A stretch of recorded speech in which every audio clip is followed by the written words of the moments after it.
So ominous today.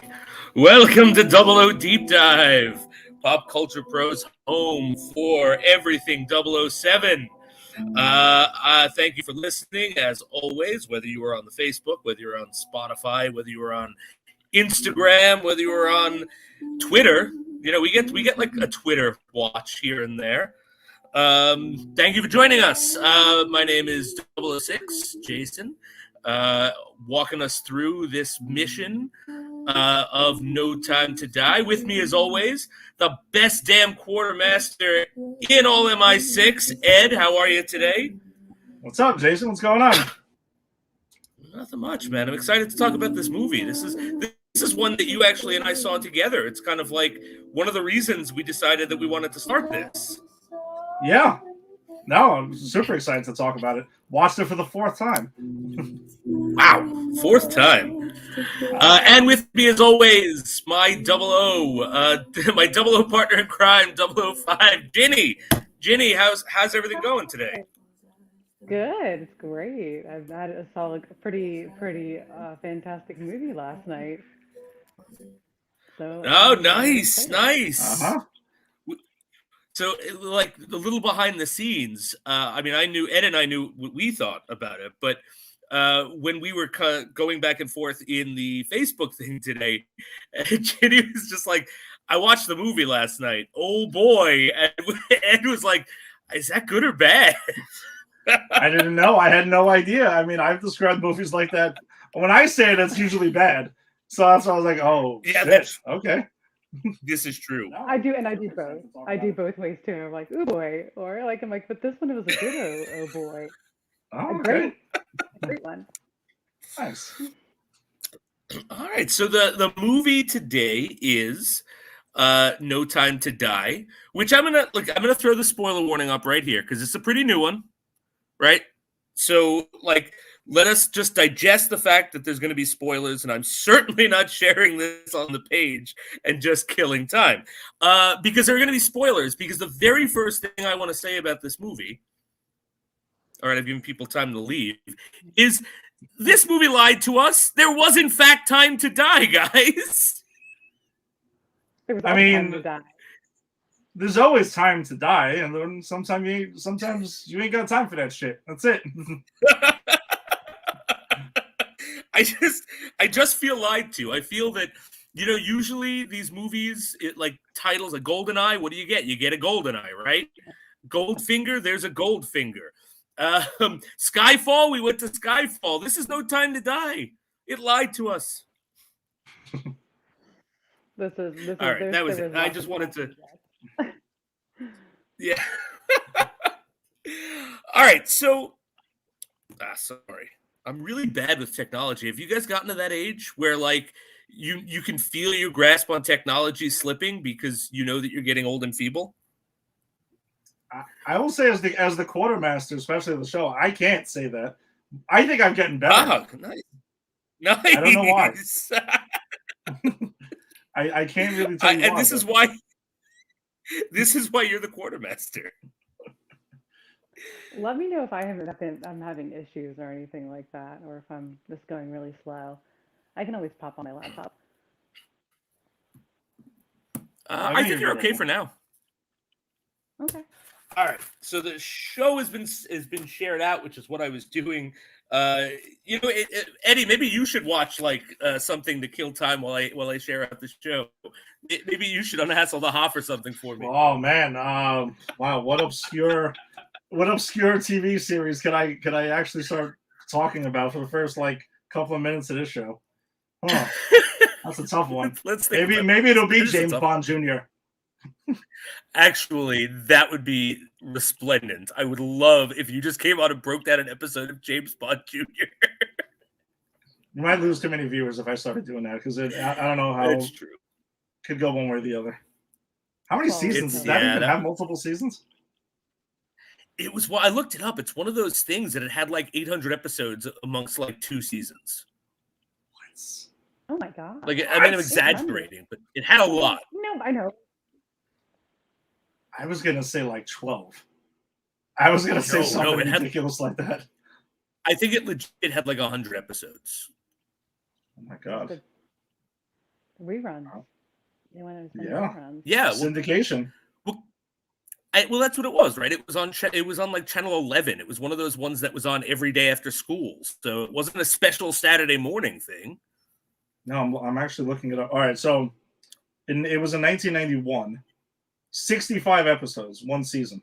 All right, but still, It would 65 serve the is not- purpose.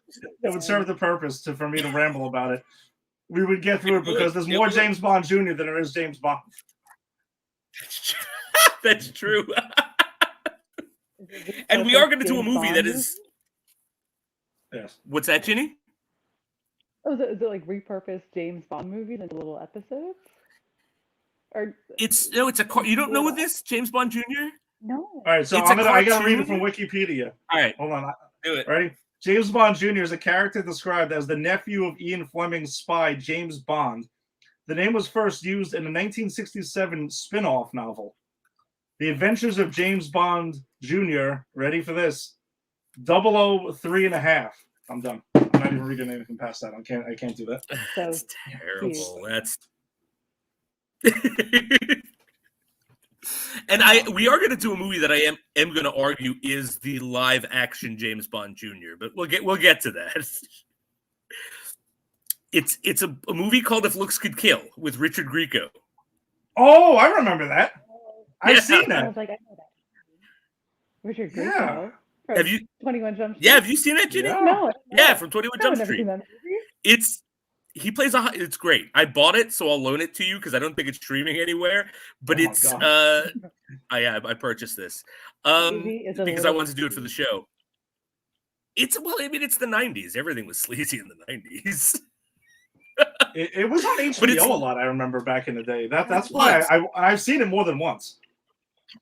Oh yeah, I've seen it like a dozen times as a kid. I loved that movie as a kid. It was like Teen Witch and the other random movies that would be on HBO a lot. Just License to Drive was another movie I've License to seen a whole Drive. bunch of times. Yes, And that's how I like Coffee them. Cup. Yes, exactly. Oh All man, right. fun times. All right, but anyway, speaking of License to Drive, let us get into this Aston Martin of a movie and break it down. So, No Time to Die, guys. The cold open is the story that Dr. Swan tells us in Spectre. Yes. And I know you mentioned this the last time, but I didn't realize it because when I saw this in the theater, I blocked all memory of Spectre from my head. So, like, how did this feel for you guys as like this callback to Spectre?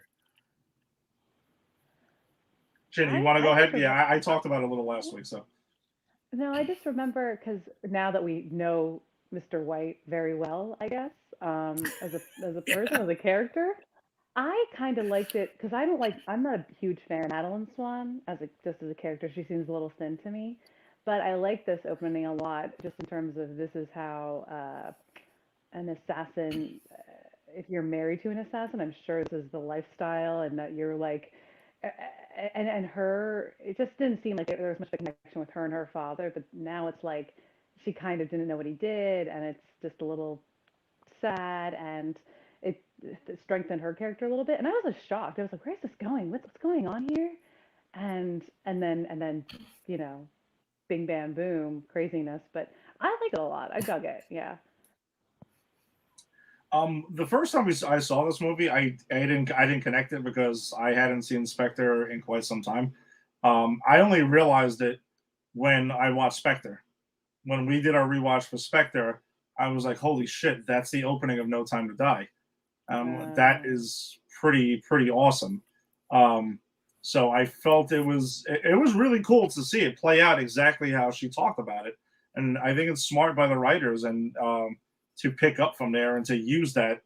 I don't know. I can't imagine that was the intention when they wrote Spectre, but pretty smart callback to it though. And yeah, it was pretty chilling when we You feel meet. it more. Yeah, no, for sure. Yeah, I have to say that because, again, when I first saw it, I completely forgot that this was tied to Spectre, same as you had. And watching it after knowing the story and remembering actually who this character was, Because when I first saw this again, I didn't remember Spectre. So I think someone asked me, like, "Do you need to know anything about No Time to Die? Do I need to know anything about the other movies?" And I went, "Nah, you're good," because I'd completely forgotten. But seeing it now, I actually really liked that they took that story and sort of let us see it and kind of built this movie around it. I thought that was a very interesting callback and kind of a cool way to ground us in the world of Spectre without bringing us back there. Because I think, we all agreed it wasn't a good movie.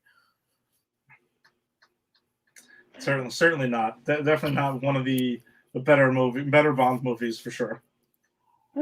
Lower half. No. Lower half. Yeah, it's no Moonraker, but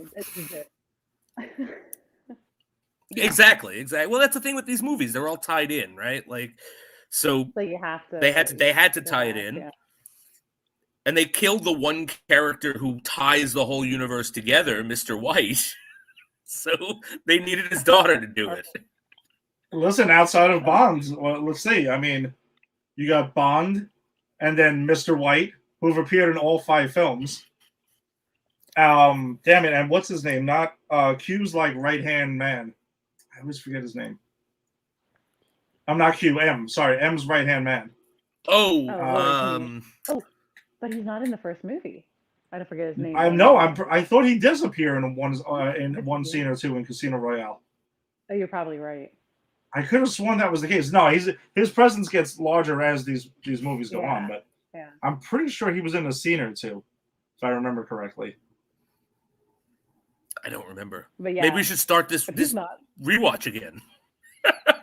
I know. We'll do a remake of the Casino Royale one rewatch. That's right. That's right. We're already remaking our episodes. That's it. Amazing Spider-Man style. So, oh God, look how great would it be if they gave us a movie with like 4 different James Bonds? Like they resurrected Sean Connery and Roger Moore. I said this to Tom. I was like, what made this movie even better if we just had Pierce Brosnan and then Timothy Dalton showing up and yes, great. An alternate, I don't know, or explain it somehow, and then and everyone forgives Timothy Dalton's Bond if he's the it again. So if this movie actually ends with both Timothy Dalton and Pierce Brosnan jumping through the multiverse and Pierce Brosnan going, "Sorry, mate, there's no time to die," and rescuing him. Yes, that's what I want. Best Bond ever. That's right. So, all right, so we get the story, and then we get some time where Bond is in love again, right? He's loving again. And I want to point out there's a lot of not weird, but there's a lot of nods to past Bonds in this. And the music that plays when he's driving around with Swan is We Have All the Time in the World, which was the song for On Her Majesty's Secret Service, which is canonically before this run, the only time Bond got married and actually had a love interest that he wasn't just sleeping with. That's insane. That's crazy. Yeah. This movie is a love letter to a lot of Bond films prior to it. For sure. Oh. For sure. So I thought that was super interesting. I'm sorry, Jenny, go ahead. Oh, I just said that's beautiful. No, that's so sweet. Oh, that's I thought it was nice little... It was really nice, and it was nice in the beginning, and you kind of get it at the end again when I know I haven't. I know we'll get it when we get to the end, but they play it a couple of times, and it's just very distinct because it's the one James Bond movie that A was just a one-off, and B most people don't like, and C is the one and only time he has a real romance in the movies outside of this Craig run. Yeah, because all the other movies, there's no canon to pull one character to the other because they usually either will die or just gone. Yeah, just disappear. Yes, I'm listening to Diamonds Are Forever, which I think the movie has one of the the most a Bond girl I'm not very interested in, But like all of these books, like James Bond is talking about how much he's fallen for whatever woman he's with. And it's just kind of weird because in the movie, like, and they always resolve, like, so I'm curious if they're going to kill her off or something because she's not going to make it to the next book. So I just find it's very different because in the movies, it's just, oh, yeah, we shagged and then I just left, you know, like she's gone now. All right, so then Swan convinces Bond to visit Vespa's grave, and we've got our obligatory Vespa nod. And he goes to the grave, and boom! Literal explosion in the grave. I felt very insulted that they attacked Vesper's honor like that, and we have to stop. You know, she died. We have to appreciate her. I miss her. She was the best. I was very upset. I was Bond. I would have felt I was very attacked, me personally. So. Eddie, how did you feel about that? Like because I was taken aback by it. Like I didn't expect it when I first saw it.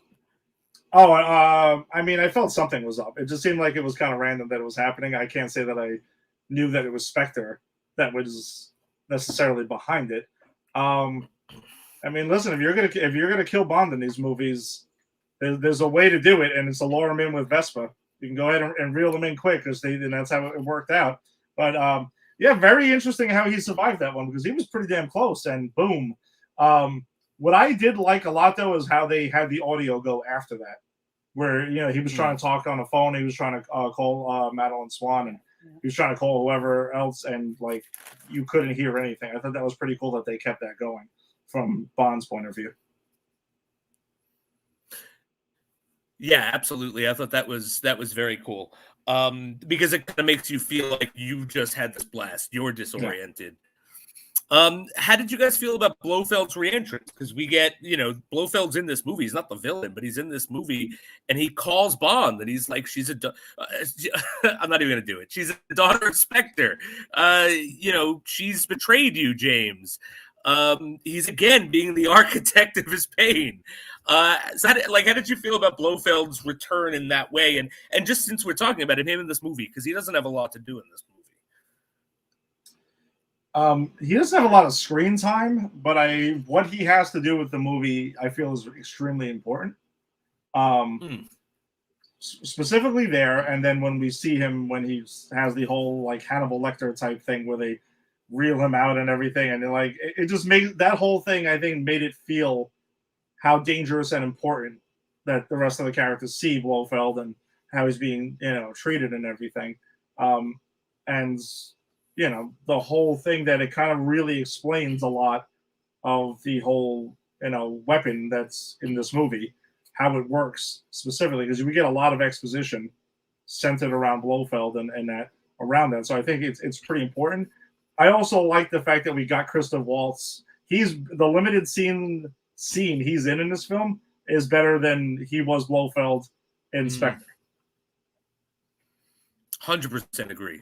100% agree. I actually was very happy to see him in this because I felt he was so wasted in Spectre. Because I think as I talked last 2 weeks ago, that was my big thing. Was I just didn't like him as Blofeld, but I liked him in this. And I even like in the beginning, like that whole conversation of him, using, because you find out like he sets Swan up, right? He convinces James that she's betrayed him, playing on his fears of Vespa, and causes James to sort of reject her and literally put her on a train and decides never to see her again. So I actually kind of like that. That seemed very arch villainy to me. Ginny, how'd you feel about Blofeld in this opening and just in general? Yeah, I agree. The mental games, I think, was more efficient in this movie, even for the little amount of time that we got it, as opposed to Spectre, which was very dramatic, very over the top, very forced. And this was just kind of like, I was like, oh yeah, of course you would think that Madeline has something to do with it, because they really don't know each other that well, and yeah, that kind of little tension there. And he's got trust issues, and even she was like, I'm not telling you my secrets. They talk about the secret thing again, and she's like, tell me about Vesper, and he's like, I'm not doing that. And so that was all set up nicely. I like that. He was Yeah, I think he was supposed to be. Wasn't he supposed to be a secret? And then people found out he was going to be in the movie, so they kind of like Oh advertised yeah. him Yeah. more. So I was like, it's all good. But yeah, I liked it. I liked the little bit that he was in this movie. Um, Shocking, all the you know how taken out he was, especially with all the other Spectre agents. That took me back. But their demises. The Yeah, mind games were way more effective than pricking him in the side of the head with needles. well, yes, for sure. And just I'm going to point it out every time this title lies to us. You know who also had time to die in this movie? Ernst Stravo Blofeld, because they kill him off. Yeah. Which I guess because okay. No, good. I was going to say, because we know this is Daniel Craig's final film, I wasn't totally shocked that Blofeld got killed off too. Plus, I kind of felt like they were maybe like not trying to feature him and Spectre too much. Like they're in like the first half of the film, and kind of trying to move on from the Spectre concept because of how much damage there was done to that by the last film. Like cut it off. Yeah. So early though. I don't know what I was expecting. It was so fast. Like. Yeah. Well, I mean, all of Spectre is gone very fast. Like first hour of that movie, and Spectre is an afterthought, right? Because part of the villain's plan. We'll jump just a little bit before we get back to the opening. But part of the villain's plan is to genetically target people with this nanotech virus that allows him to poison them and kill them and make it so they can't touch other people with through DNA. And I actually really love the scene where Spectre bites it, because it's a replay of the scene in the first one where like Blofeld just goes, James, like he just knows he's there, and like it's just Blofeld's eye on like a pillow or something, and he sees James, like, James, all right, great, kill him, and then of course that triggers everyone else's death. That was very convenient that all Spectre was attending this party. I mean, there's a couple of agencies that knew these people were there that could have done a lot of things, like bomb the building. If you were the U.S., you could have done that. If you were MI6, you could have done that as well. I'm just saying, there's a lot of people who would have liked to see Spectre totally wiped out. I'm willing to bet the reason they didn't strike is because they thought Spectre had no time to die, but we're putting them on the list of people who had plenty of time to die. Well done. I'm going to do this the entire episode, guys. I'm warning you. All the time. I like it. So thank you. Before we get too far ahead, I do want to talk about the opening credits and the song before we branch off into the bigger movie. So, what do you guys think of the song? We'll start with the song. Ginny, what did you think of the song? The Billie Eilish. You know what? I say it's like not my favorite Bond song. It's like very lackluster to me, and like sort of I put that at the bottom. But as a Billie Eilish song, it's like my favorite Billie Eilish song. I think it's cool. Like I'm gonna put it on my playlist. But and the lyrics are really great for this movie, especially, which I'm into. I was like, I'm a little, I mean, and it's a melancholy movie, I suppose, especially because it's his last. So like, you can't have a banger of a song kicking in, or a lot of brass. But I personally like it. I don't know if I'd rank it at all. So. I thought it was fitting for the film. Like you said, Jenny, like considering the tone of the film, I think it works for me with that. The visuals of the opening, I kind of felt that was very blah. Like that was just bland. That didn't really add anything to it. I can't name too many Billie Eilish songs, but I guess this is in the top of it. It's this song, and I think I know the was it the Bad Guy song? The bad guy. I'm the bad guy. Yeah. That was featured in what's it called? Damn it, the evil Superman movie, the James Gunn movie. Oh my gosh. Blackburn? Oh, yeah. Brightburn? Yes, Brightburn, which I want to cover on Grannies because. Oh yeah. Yeah, that's a fun movie. But I know that was like all over the trailers for that. and I know it's featured at the ending. So I think that's the only two Billie Eilish songs I could probably name off the top of my head. Jenny, if you started reeling off names or maybe like hum them a little bit, I'd be like, oh yeah, okay, maybe that one's it.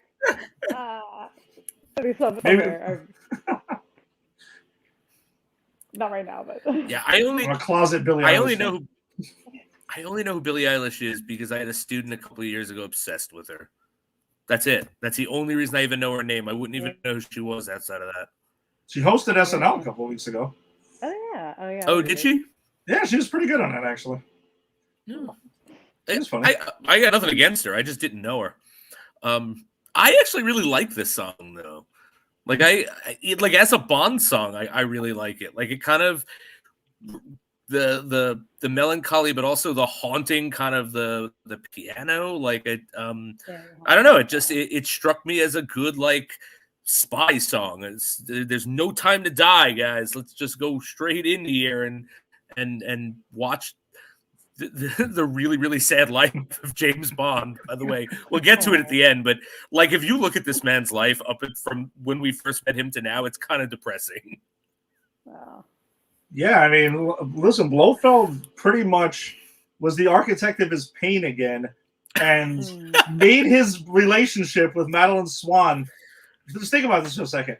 It breaks apart as long as people were snapped away in Avengers Endgame. They're both 5 year gaps. Yeah. Oh wow! So he made his. He went to his relationship and went like that. Yeah. James, I've got the Infinity Gauntlet.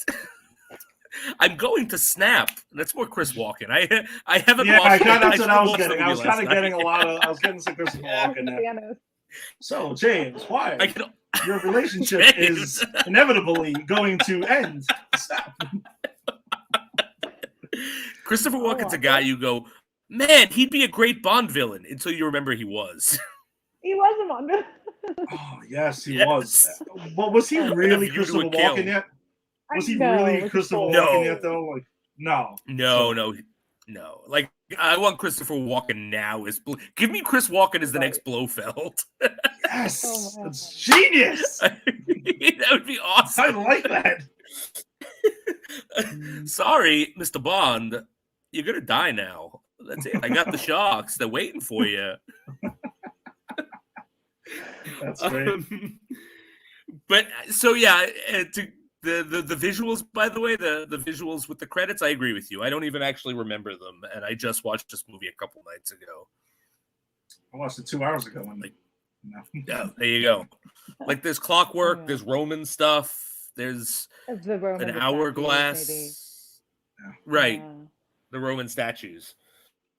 So yeah, I think it's a weak. I like the song, but it's a weak opening credit. Yeah.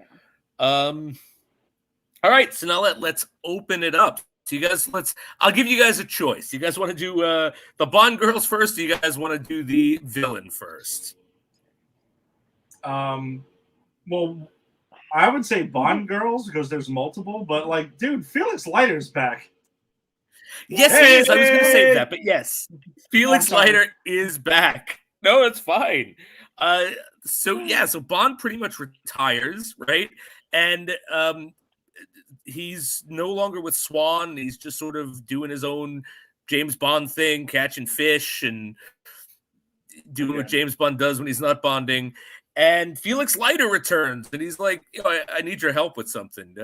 You want to come and help us, locate what remind me, what are they locating again? What is they're both going for Orbachev, right? Which is the head. Yeah, the Russian guy, yeah. Mm-hmm. Mm-hmm. And so the whole thing is Orbachev, the Russian guy who's kind of our henchman, has gone rogue. He's been kidnapped by Spectre. And they need to reclaim him. So the Americans want him, the British want him, and we have James Bond working with Felix Leiter to go get him. So yeah, Felix returns, man. How do you guys feel about seeing our good friend Felix again? He looked like he was having the best time, didn't he? Wasn't he just hanging out? He did. Don't you want to hang out with him? He was having a good time. I would love to hang out with Felix Leiter. I wanted to do shots in a terrible bar in like some country's name I can't pronounce with Felix Leiter. Yeah. he'll be your tour guide. You know he will be. He's got the lay of the land. He's wonderful. I miss him. Very upset when Yeah. he died. Yes, again, Felix Leiter had plenty of time to die because he fucking died in this movie, guys. I mean, That God, was this movie shocking. That was that shocking. was shocking. That one caught me off guard. Right? Like when Bond it's heartbreaking. So like when they're in this ship, they bring Gorbachev back, and you find out that the Boy Scout, as I like to think of him, like the really like, oh, I'm a team player. I'm here from the States. Ash, Betrays them because he works. Logan Ash. Logan Yes. Ash. Thank you. It was such a forgettable name, but I think purposefully. But yeah, he's a James Bond fanboy, and he like kills Felix Leiter and by destroying the boat, and Bond has to leave him there to pretty much die in the bottom of the boat because he's got a bullet in the stomach. Like, it's a brutal death.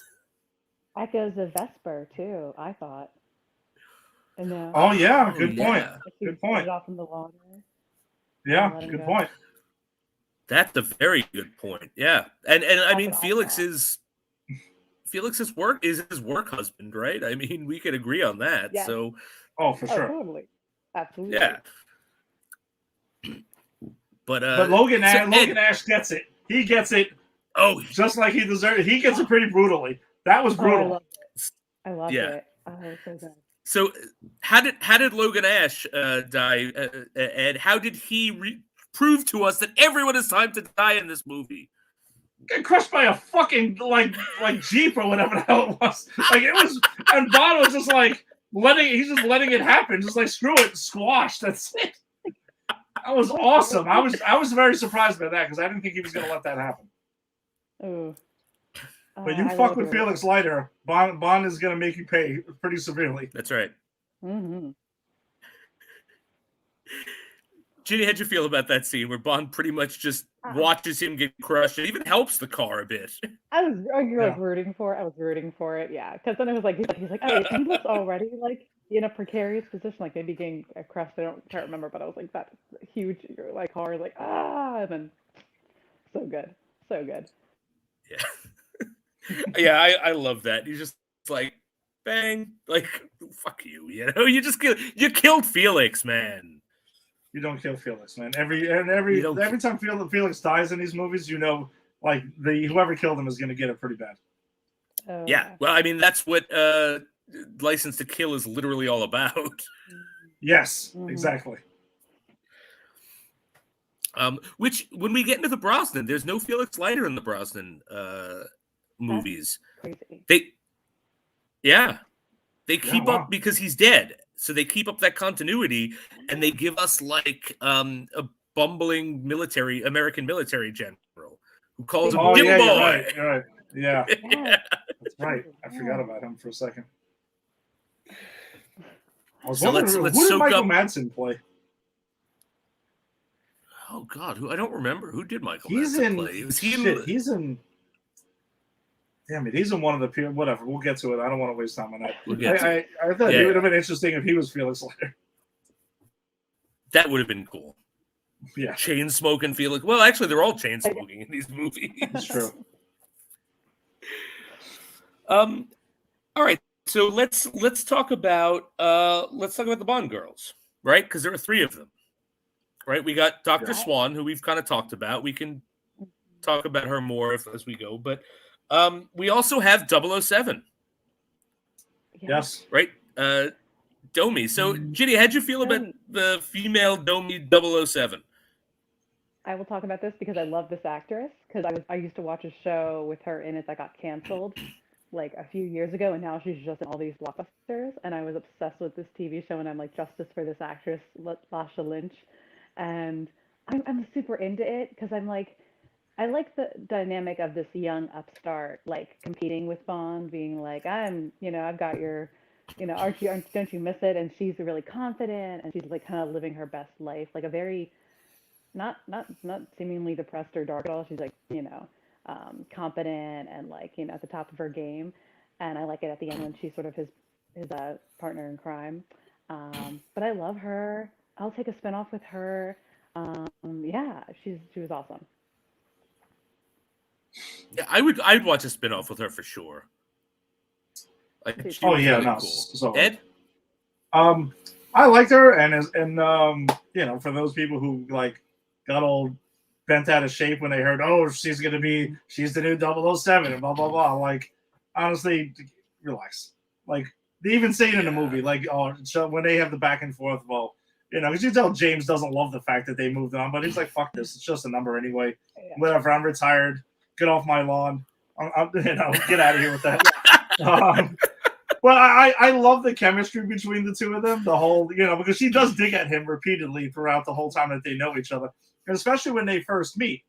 Like, she obviously does it on purpose, where she's like, she knows about Bond. I'm sure she's read the profile and stuff, and like kind of like goes straight to the bedroom and everything. And he's like, okay, all right, I guess this is happening. And then they go in there and she's like, no, we're good. But then James catches on quickly. He's like, yeah, you know who I am, so you know it's Commander Bond. It's not James. Let's cut the bullshit now. And then she drops the bomb on him about the whole 007 thing. And then when they're when they're at MI6 and they show up to the office and they're walking together and people are like 007 and hands her the package, and then he gets called into the office by Mallory. Oh yes, I'm gonna call Mallory, not M, because whatever, this guy's just Mallory. Judy Dench is M right here in the heart. Oh, for sure. This is Mallory. So yeah, Mallory calls him in, and then she's just like left outside. So there's a whole back and forth, which I do love. Like, it keeps on going on, and then she goes ahead and is like, before their final mission, you know, that okay, he can have 007 back and stuff. Like, he should have it. Whatever. I guess he earned the respect of her at that point. Yeah. But yeah, she's super badass though. She really is. I guess we'll talk about it after we get through the whole movie of what's going to happen next. But like, I think it would be weird if they spun off with her, but then they had, that's where that's the only reason I don't think we're ever going to get a spinoff. I'm pretty sure they would have loved the idea of that, but because of the ending, I'm not sure if that really works. But yeah, she's great. She's really, really good in this. I like her a lot in this film. Yeah, I think for a spinoff to work, they would have to, no, all kidding aside, they'd have to pull the multiverse card. Like, you know, this is a 007 in a different, like, it had the Daniel Craig verse kept going. This is that. But we also have a more traditional James Bond. Because I think, and I loved her, by the way, and I thought she was great. I thought their back and forth was great. And I'm going to talk about that in a second. But I don't think that she would be the box office draw as a more traditional Bond, and I think they kind of know that. So they wouldn't replace one with the other. Yeah, and I think that was some people's worry. Like, oh, watch, they're going to go ahead and, you know, write out James Bond, and they're going to continue 007 as the franchise with this new character. I'm like, that's not going to happen. Yeah, it's not but yeah, if the ending doesn't happen, then I can see 2 adventures happening and stuff like that. It's just the ending made it problematic for me to figure out. Yeah, that's the thing. There's no like magic or mystical stuff. Like, especially with this Bond, with the Craig series, they really drove it home about how none of that crap exists. So I think they kind of just backed themselves in the corner with this, and it is, unfortunately, I think it's a one-off. It's a fun joke in the movie, yeah, little. It's great. No, it is a fun thing. Bit. Yeah. But yeah, for sure. But I did really like her. I like their back and forth. I kind of love that she's more like, you were right. Bond is like, okay, yeah, I'm not happy that you moved on, but whatever, get off my lawn, as you said. But she's like, yeah, but I'm better than you. Do you see how better than you? Which is a bother that I've got your number. And he's like, I don't care, man. I'm old. I'm more concerned about Mallory's desk than with you having a number. Yeah. Right, exactly. It's a new desk, guys. New desk. But yeah, I did love that. I do love at the end, as you said, like she respects him. They respect each other, you know. And because that's the thing, is they didn't respect each other in the beginning. He didn't think of her at all, and she thought of him as the competition. But by the end, they're really equals. They've helped each other. Yeah. They're on the same side. And I actually really I got some feelings when she's like, hey, let's let him be 007.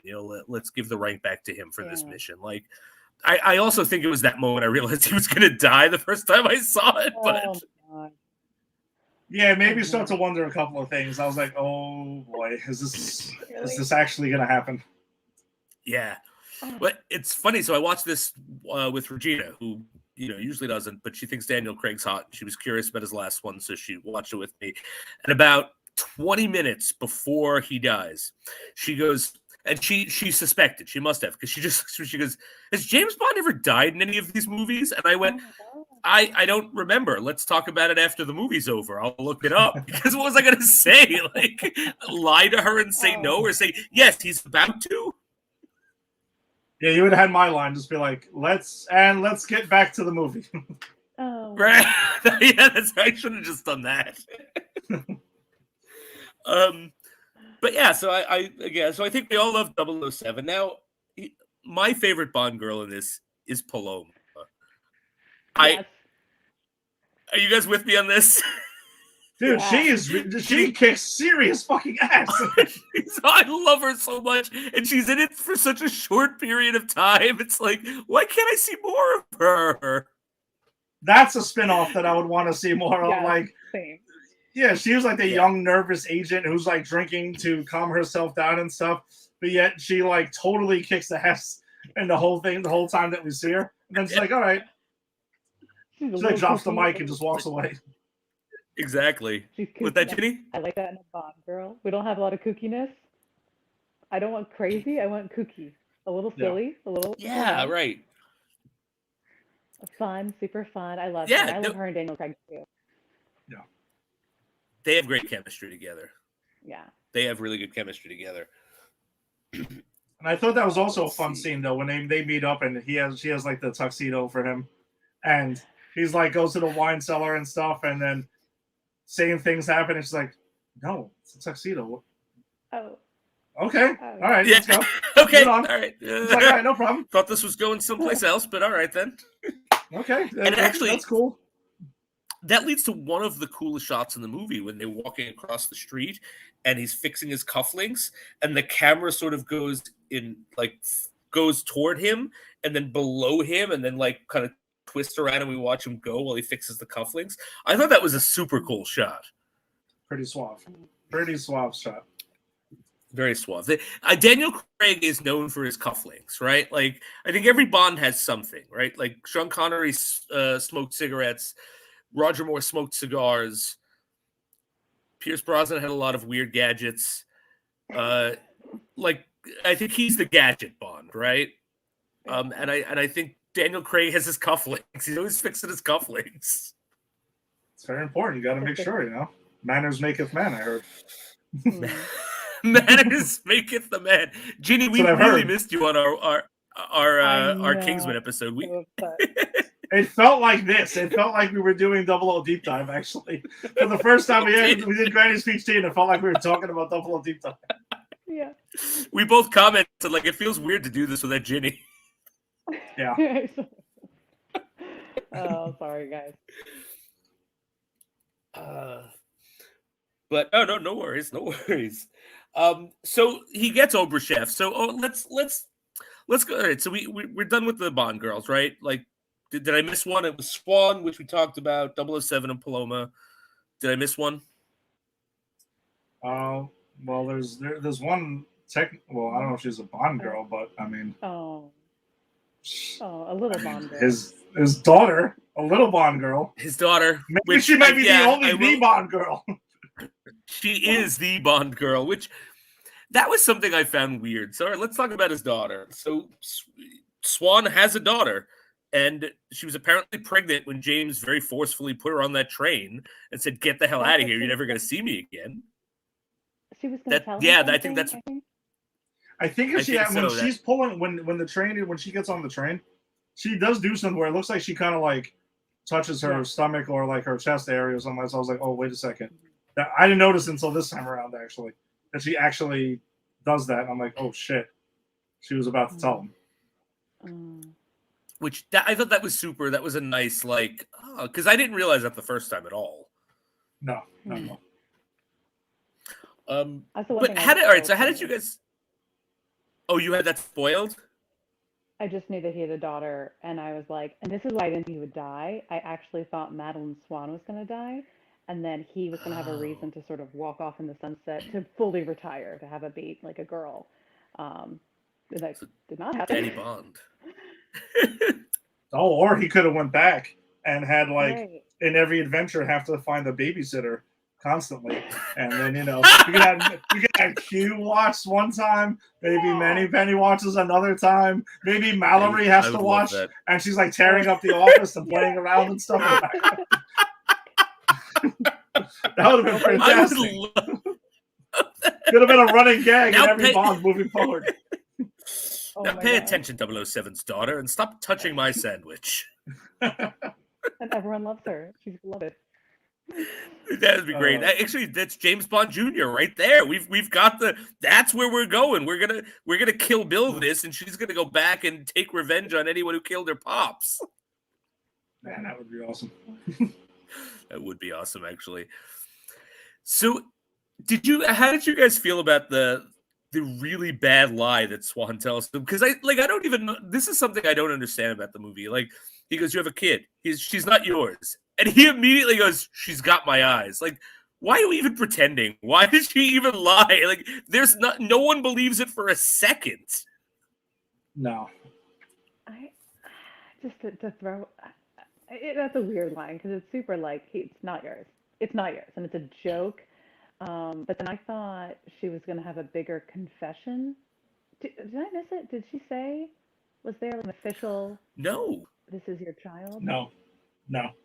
no, we get it Okay. confirmed from Rami Malek, who's like, you loved him, Yeah. you loved a killer, you bore a a killer's child when he left you. Like, that's how we get the confirmation. But Bond didn't hear it. But Bond also doesn't No. buy it for 2 seconds. He just No, that's true. He's blows smart. right Yeah. past her. Yeah.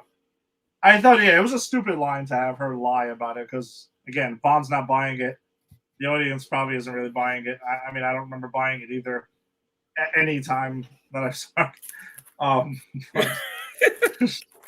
Yeah, I thought that was just a dumb line. There was no point in lying to it. Just listen, just tell him straight out. Whatever. Yeah. Just right. But yeah, that's probably the only ding I have on this movie, to be honest. I really did enjoy it. But it just seemed like an out of place thing that never gets resolved. Like, there's no callback to it. As you said, Ginny, there's no like moment of confession. There's just, it's not yours. Yeah, it is. And that's it. Done. You know, like, that's as much as we get. But yeah, now that I'm thinking about this like Kill Bill, let's get Tarantino involved. Let's like, how awesome would it be to have a Tarantino Bond movie? Oh my god.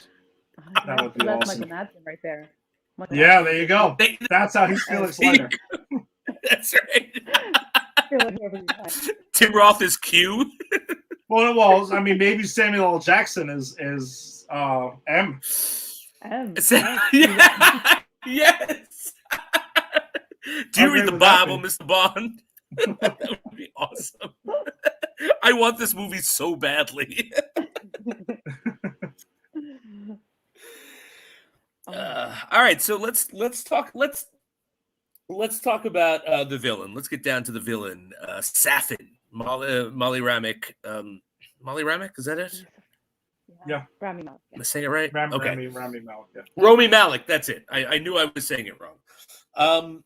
So his plan, which is a pretty intense plan, is to use the Russian scientists to smuggle out genetic codes for the Hercules project, which ultimately the Hercules project is what we're saying is the genetic nanotech, like pretty much you can target anyone through their genetics, kill Spectre, and like his whole thing is to take revenge on the villains.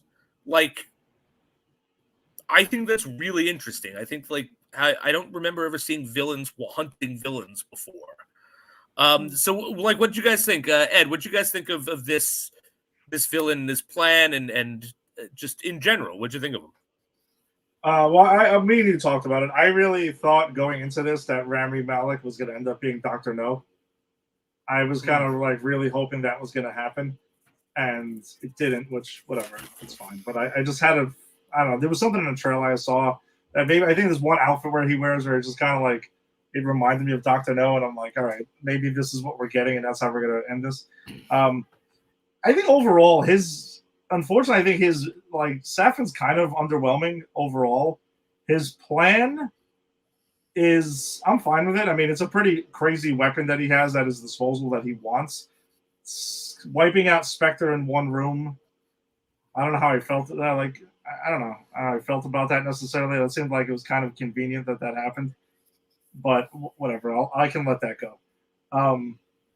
But then he just at the end, I'm guessing he was going to sell this to the highest bidder, and he was just going to kind of like go into the typical Bond villain world domination thing was going to turn into. Again, he had an island, which is always very key to me for a Bond villain. When you have your own island, you're most likely a Bond villain, and he has that. He checks that box, and. But I know there were some people who were like confused about his whole thing, but I kind of thought that's what he was going to do. Unfortunately, he was just going to turn into a typical Bond villain. After getting his revenge, it was like, all right, I took care of Spectre. You know, victory is mine. Boom. Now I'm just going to go ahead and world domination and maybe sell this thing to the highest bidder, you know, overall. Which was, I don't know. In a way, it was like expected because it's a Bond movie, but on the other hand, it was a little disappointing that he turned into that eventually. But you kind of want more. I expected more of him because he's a really good actor. And he looks like he was born to be a Bond villain. Yeah. You know, just kind of his demeanor and everything. But I don't know. I guess overall, I guess I'll go mixed bag. I expected more. He's cool at certain times, and that was that. I mean, the acting's fine with it that he does, but his plan is okay. It starts off really cool, but ends like it fizzles. Yeah, I just thought we were getting more than that. Yeah. Ginny? I agree. I think the technology is super insane, and I don't know, with everything going on in the world currently, it was just very like, oh man, like gosh, of course you would use like sort of this technology and the idea of like an infectious disease, whatever, would take you out. But then, yeah, I don't know why he would do what he did. And the thing with him and Madeline didn't totally make sense to me. At the end of the day, I wasn't clear about like, did he like they like love her or something, or what was the tie? Did he just sort of feel like I was spared, you're spared, now we have this weird bond like a psycho kind of would or something? That was unclear to me, but I think you had to tie in Bond, Madeline, to a leading role, as it were. And he's scary. He is scary. He was scary to me in the scene with her at the beginning when he's masked off, and he's just staring at her, and he's a pale, and it's just Rami Malek's crazy eyes, and I go, I'm scared. And there's no music, and he's just being like very, and I was like, you're very unsettling. Yeah, I'm not into this. And then, I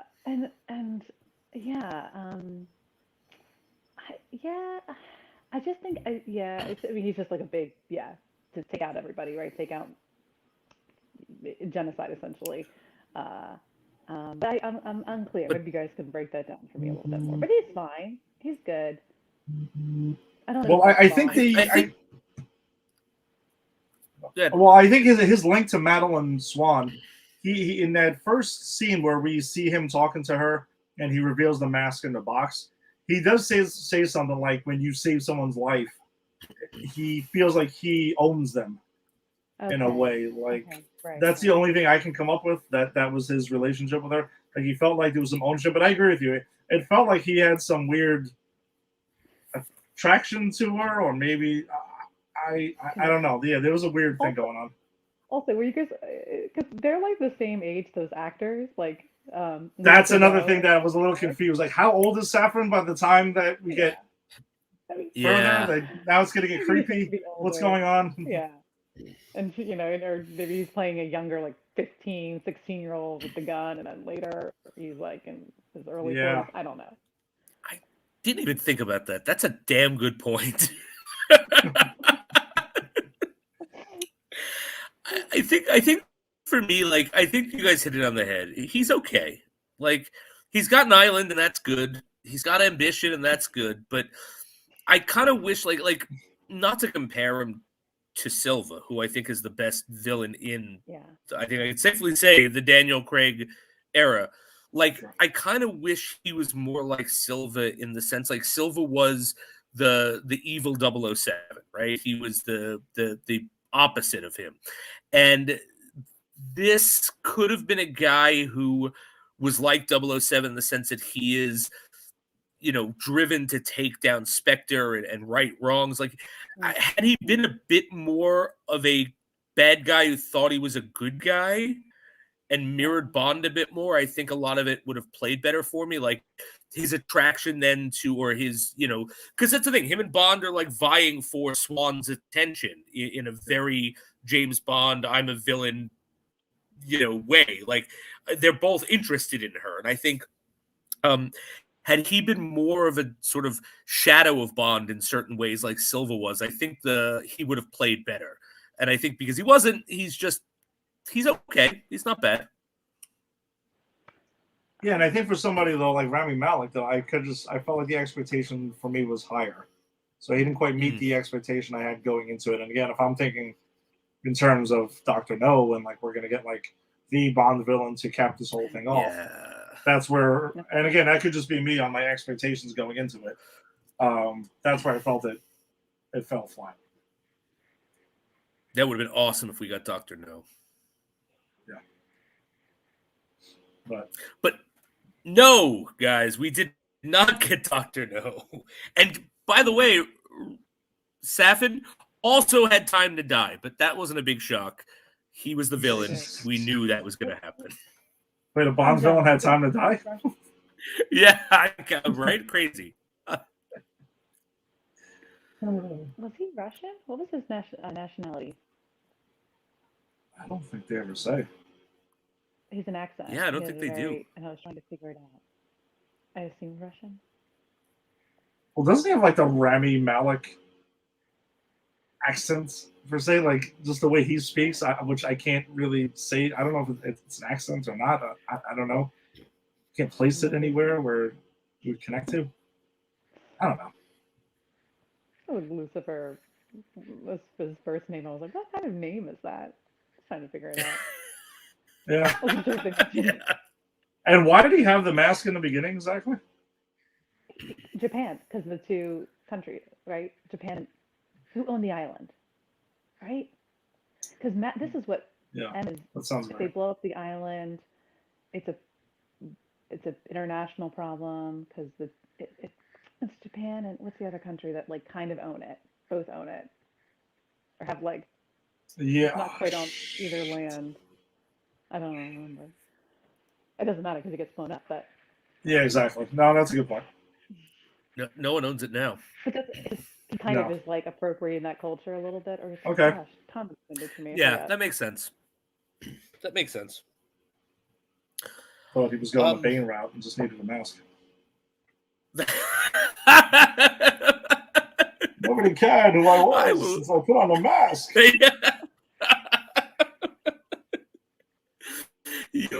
You work for MI6. I was born in MI6.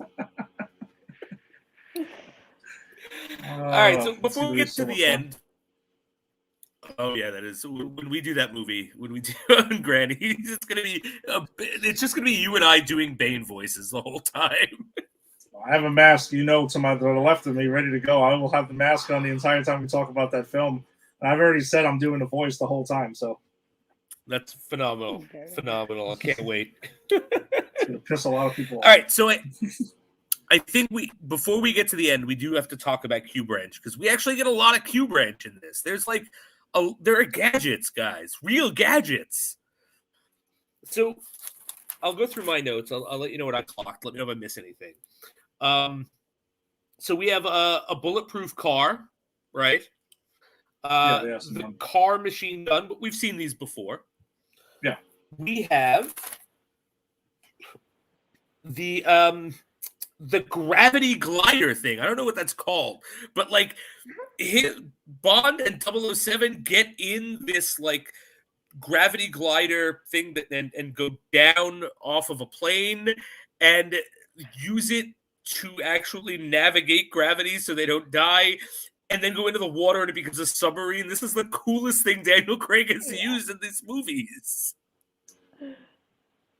It's pretty awesome. This is my favorite car, or this display car scene that's in the Daniel Craig era, because I love when the whole like miniguns come out of the headlights and everything, and he starts doing that turnaround and starts taking everybody out and everything.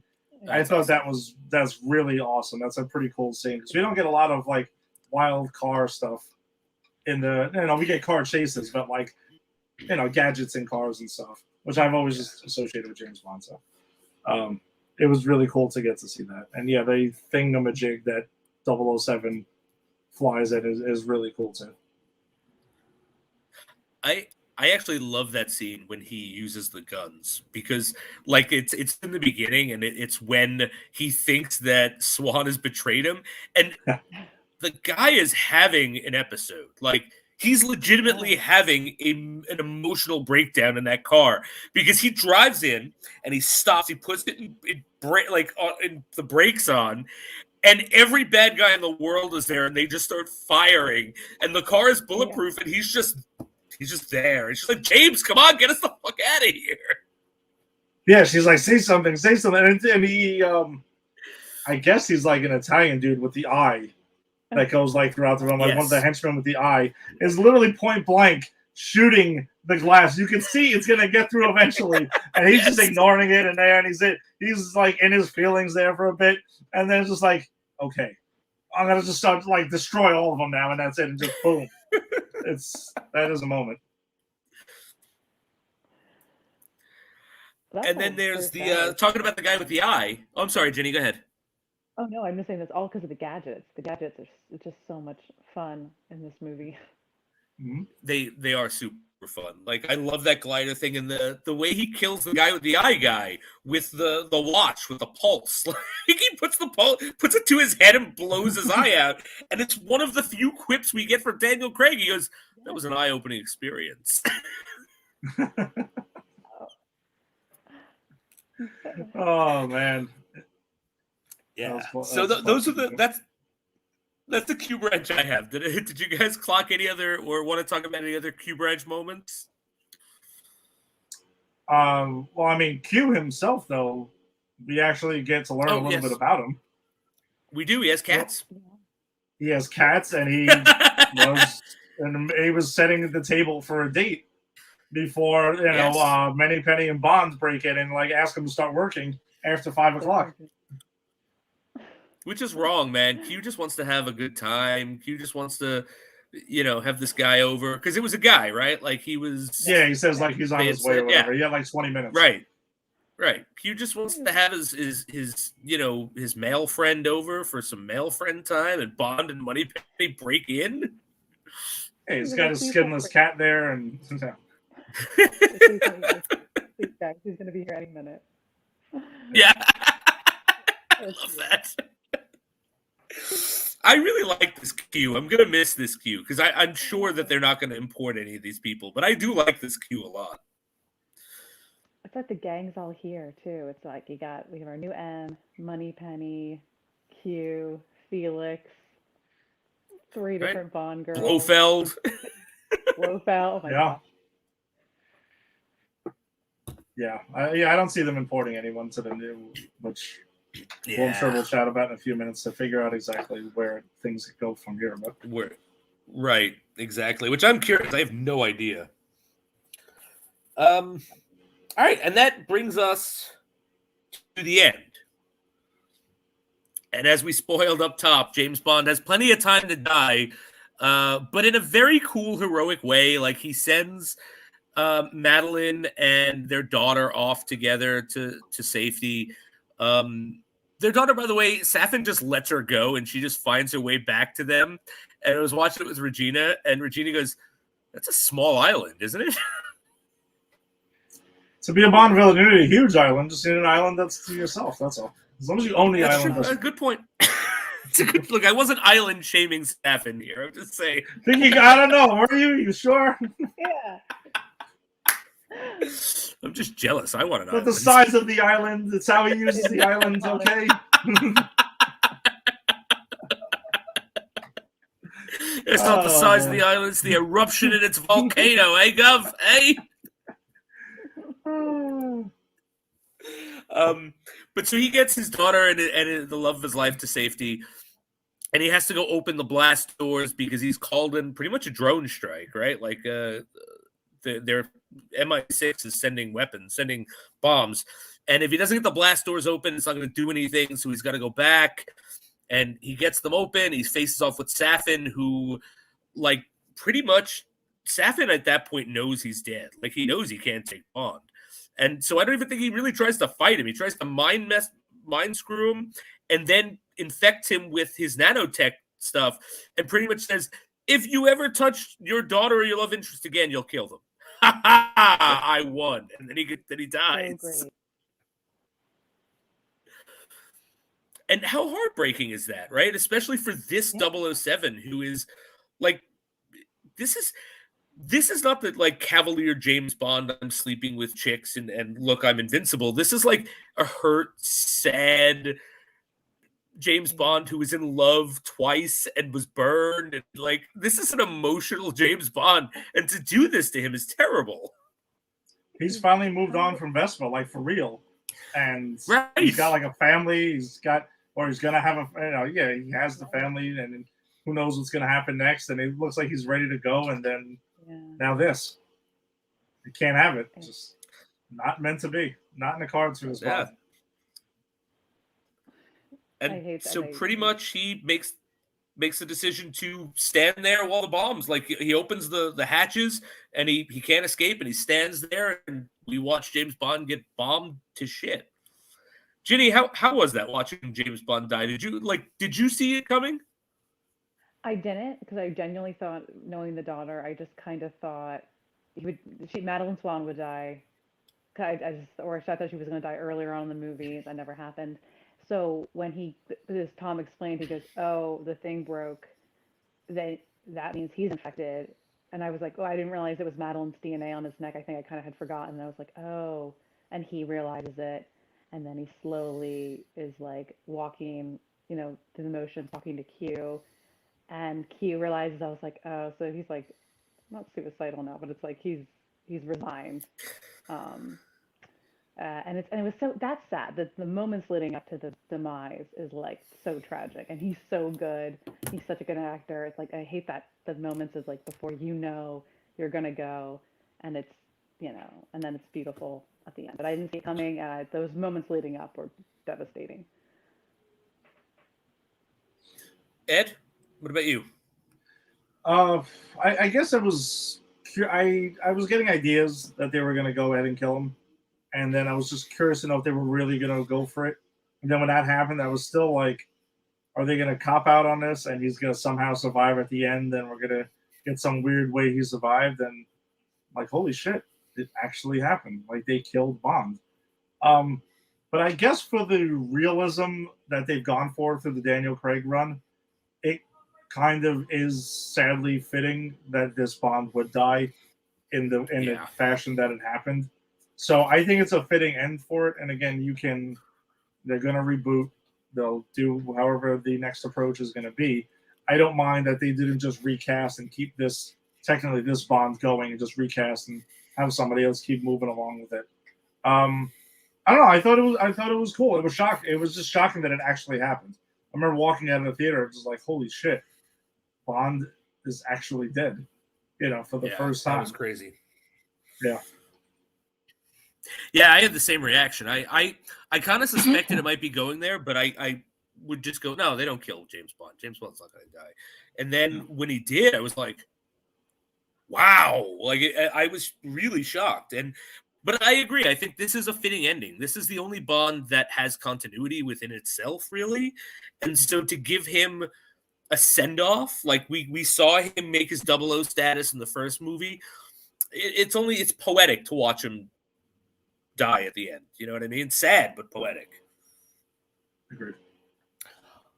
And so then, literally, by the way, so I mentioned All the Time in the World before, and like one of Bond's last words. It's not exactly his last words because his last words are like, I love you too, to Swan. But his last words are, "You have all the time in the world," like to Swan. So they and then at the end of the movie they play that song again. Not that song, but they play part of that song. So they really are like hitting home the connection between this and the Lazenby one, which I don't know what it means. I just think it's really interesting.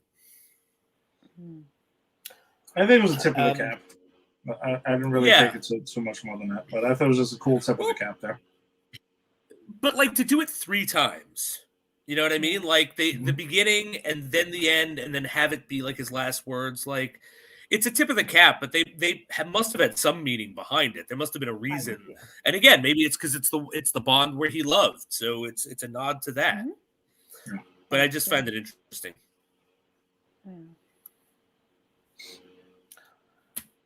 And then I guess the only thing left is a toast to James Bond, guys.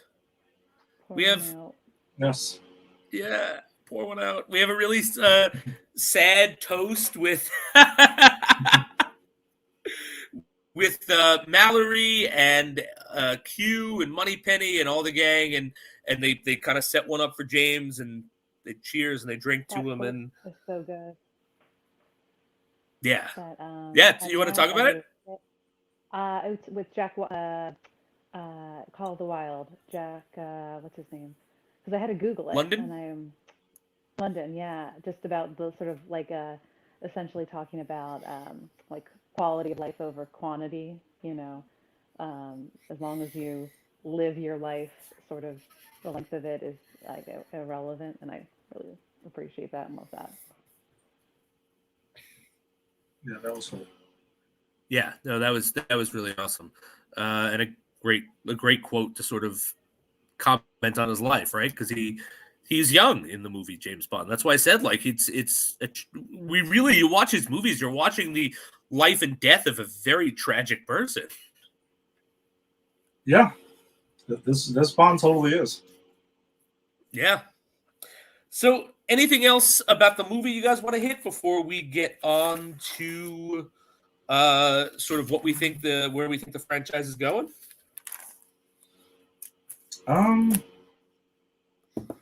Well, I guess maybe where do you guys put No Time to Die in the Daniel Craig rankings?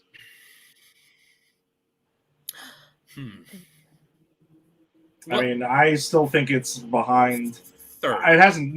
Nothing's changed for me, and it's not a knock against it. But I think Skyfall and Casino Royale are like 1 and 1A, and again, I could flip it back and forth. And then you'd have No Time to Die clearly above Spectre and Quantum of Solace. Yes. But again, not knocking No Time to Die. I really enjoyed the film. I think it's a really, really good Bond film.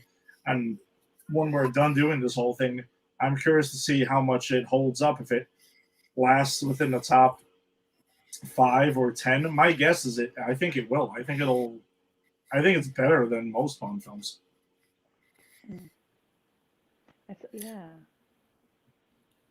I definitely have it ranked 3rd in this. But yeah, I'm interested to see going through this rewatch how I feel about it with the other ones. Because I don't have context now. Like I haven't seen them recent enough to really know. But I think it's a really good Bond movie. I really enjoy it. Yeah, I think I don't. My list is going to be so skewed because I do love Quantum of Solace so much. Actually, like I just like the over No Time to Die. Yeah, because you know what? If No Time to Die was like maybe an hour, the first hour and a half of it is like maybe one of my favorite Bond movies because it's so fun and just like everyone's there and I'm having a good time. That Paloma scene is like, dude, so amazing. The deaths, the Spectre deaths like messed up, which I like. And that ending is pretty good. It's like I tie it with Skyfall. But Casino Royale is probably number 1. Then I probably will do Quantum, and then You have Quantum over Skyfall and No Time to Die. Wow! I have to do like quality over quantity thing of like maybe favoritism, but I just yeah, whatever. It's the Okay. tonal. The tone works out. The tone is equal. Tone is equal Wow. quantity, Okay. Wow. and I think Wow. Interesting. Hot take. That is a We have hot take. That is definitely a hot take.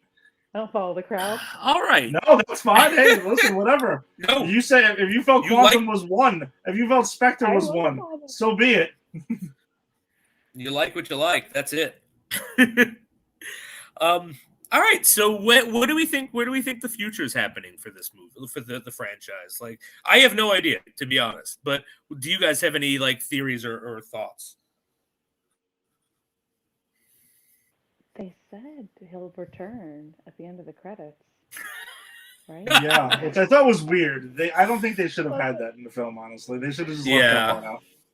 Made it final. Nice and Yeah. final. It should have been. I don't know. You have to just reboot. You got a new Bond, new generation, right? I guess, yeah. So I mean, my guess you- is they're gonna have to reboot. But I'm just curious to know. Jason and I discussed this like off camera Yeah. a couple of times. Like, Right.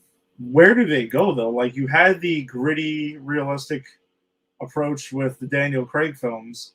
I think continuity is here to stay though. I think Sure. whatever Bond we get there's going to be continuity moving forward. Do you think they just stick with realistic, gritty Bond and they try to change it up, or do they? Because I kind of feel like when you reboot something, you need to make it different from Mhm. the previous ones. Like, when they've rebooted like Spider-Man and and they've rebooted Batman and anything. Right. You have to draw a line like, all right, why am I watching this? Why am I going to give your new story, your new take, any time of day? What is so different about it? That's where I'm a little perplexed about where they're going to go moving forward. I think you need a film. You need a filmmaker. You need like a really interesting, kind of like the Batman movies, because Batman and Bond are similar enough. Maybe you just need a really visionary, young, cool, not like a Marvel movie director, like someone, just an indie director, somebody with like a different vision to either make it super grounded, make it a little, I don't know, yeah, just different. I think that's the only. Yeah, because Yeah, see, there that's were rumors. I'm sorry, go ahead. No. That's why I don't know where it's going, because I don't know what they could do to this franchise to make it to A, reboot it, and B, make it seem important, I guess. I mean, maybe that's not the right word, but I don't see where they could go with it that's going to give us something very different. And I don't want to see like them give us his origin story every time. Like, No. it was nice to see this. I don't want to see it again. Well, it's like Jason. It's like what we talked about like we talked about on Granny's though. Like Christopher Nolan did his dark, realistic, gritty reboot of Batman, and taking it back from where things got crazy with Batman and Robin, right? Like way over the top. So they brought it back down to reality. And this is what the Daniel Craig movies, like Casino Royale, did that, from bringing Bond to realism after Die Another Day. That's kind of like their Batman and Robin, where it just went really crazy and off the rails, and you reeled it back in. But now we're getting the Batman, which is like, look, it's dark, gritty, realistic Batman. It's like, we kind of just had that. What's new? What are you giving me? And as much as we're excited, we don't know. But now Bond is the same thing. Like, where do you go with it? And ironically, I know there's been rumors of Christopher Nolan wanting to do a Bond film for many years, but never quite happened. He's been floated out there for a while. I didn't know that. Yeah, no, he's been floated out there for a bit. Even before Sam Mendes was in the picture, Nolan's name was getting thrown around Bond. I don't know. I'm really like stuck on this one. I don't know where they go with it. Or do you bring in gadgets right away this time, and do you kind of just go typical Bond? Well, yeah. Is that what we like about Bond, though? Do we like the traditional? We want that. We want a tux. We want the martinis. We want, the flirty Bond. Possibly, but Yeah, but Craig worked his way to that. Well, we get the tuxedo, we get the Yeah. we get everything right off the bat, Cufflinks. but there's no exactly, but there's no gadgets at all, like really until technically Skyfall, the third film, and then Spectre had started going Yeah. more and more, and but they never still went too crazy with it. You know what I would like to see, and I don't know how this would work, but I think I've said this in the first episode we did of this show, but I would like to see them remake or some of the movies that were based on the books that had nothing to do with the books, like Moonraker or even like Diamonds Are Forever. I'm not saying it has nothing to do with the book, but it's very different. Like there's a whole fight in this Western town that has nothing to do with Blofeld. That's to do with the mafia and them smuggling diamonds, and one of them's obsessed with Western, so he owns a Western town. Like I'd kind of like to, or Moonraker, which is nothing like the book. I'd kind of like to see those books given genuine adaptations, sort of like Casino Royale was a genuine adaptation of that movie. So I kind of wish we could do that, but I don't know if that's something that would work. I don't know if it's something anyone else wants. Straight adaptation, faithful adaptations of the books. I mean, it would be different. It would be a different approach that we've never would be seen different. before. Yeah, that could be kind of cool. Again, it worked with Casino Royale because they added a lot of stuff in Casino Royale, but it was very similar to the book. Nice. Update it a little bit, modernize it. Yeah, a little. I'm for it. There's still a market for Bond. I think we still love him, and even if it's still more traditional Bond, bring it on. I think Bond is like Doctor Who for spies. They're all different. There's a Bond for everyone. And they're not going to let that IP go to rest. Them. I mean, there's no way they're going to. They know they're sitting on money there, so it's not going to happen. And I don't know if we talked about it. I don't remember if it was on camera or off, but as far as the next Bond, who it's going to be, I mean, I'm still going. Richard Madden is my pick for the next Bond. That's who I think it really should be. I would. That's the pick. That's where I'm going. I watch a lot of British period pieces, so I'll have to do focus in and come back to you guys. I never am good at picking who I think would be the next good person, but I'll tell you who I want the next Bond villain to be: David Tennant. I think David Tennant would be a phenomenal Bond villain. But that's after or before Christopher Walken? That's it. No, we got Christopher Walken in the next one because he's older. Look, we just lost Betty White, guys. All the greats are going. The Giants are going. We got to get him in because he's an older man. It's true. No time to die, though, right, Jason? Yeah. Yes, but as this movie taught us, it's a lie. Everyone has time to die. Oh, Chris. Oh, man. All right. All right. So, any other closing thoughts before I set up next week and give the plugs? I was gonna throw another name out there for Bond and see what you think. Oh throw another name out. Do you think maybe Henry Cavill gets another shot? He was turned down because he was too big. I'm surprised that you didn't bring him up the first huge. time. He is huge. I don't think so. Only because he was in Mission Impossible already, and now you're like crossing streams on the franchises. But when you cross the streams, though, and in the end, it works. I mean, it's all not to, but in the end, eventually. You do stop Stay Puft Marshmallow Man and kill Gozer the Gozerian. You're right. Exactly. I don't know.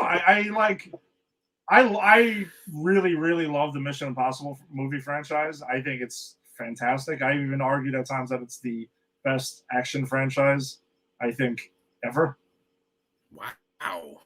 No, I love my action movies and stuff. And this is discounting. I did not count the MCU, and comic book movies became their own thing. But like just action franchises, Mission Impossible, for its consistency and everything, it's really, really, it's fantastic, and it keeps getting better.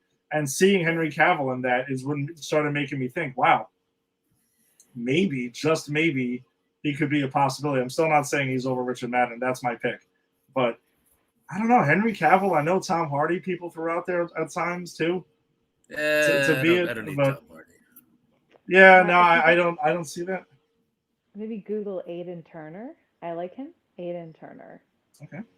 He's a. All right, he let's might see who be this Irish, is. but dark. Oh, sorry. I mean, what's his face? Connery's Scottish. Didn't even hide the accent. Oh yeah. Oh, I see. Okay, he is Irish. Yeah. He was in the Hobbit movies, but I like him. Okay. I think he's very dashing. Yeah, I can kind of see that. I could see that. He's a break. I could see that. A big Yeah. movie. Good pick. Any other dream casting? Kit Harington would be a fun one. I know I'm sticking like Game of Thrones and I keep on dancing around that, but